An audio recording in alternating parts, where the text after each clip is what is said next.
Guys, আমি আজকে আপনাদেরকে দেখাবো কিভাবে আপনি আপনার MP4 ফাইলকে MP3 ফাইলে কনভার্ট করবেন VLC মিডিয়া প্লেয়ার ইউজ করে। তো চলুন শুরু করা যাক। এটা হচ্ছে আমার একটা MP4 ফাইল, যেটাকে আমি MP3 তে কনভার্ট করব। তার জন্য আমি VLC-টা ওপেন করে নিচ্ছি। VLC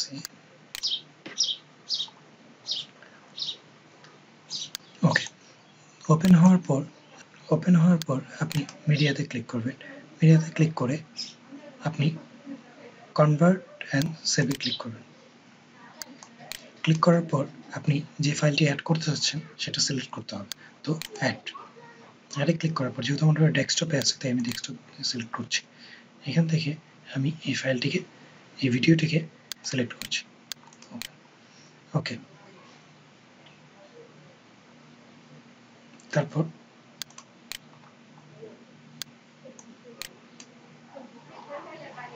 convert and save. এখন আমি সেটাকে MP4 বা অন্য যে কোনো ফাইলে কনভার্ট করতে পারবো।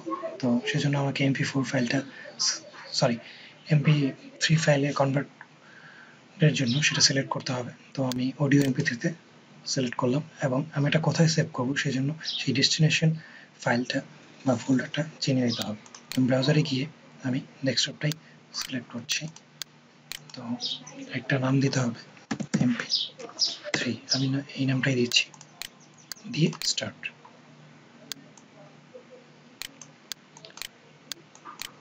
করার পর দেখুন এখানে অলরেডি MP3 ফাইলটি ক্রিয়েট হয়ে গেছে। তো আমি এটি চালাচ্ছি।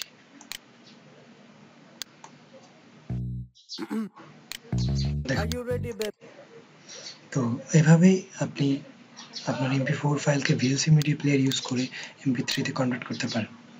তো আজকের মতো এখানেই শেষ করছি।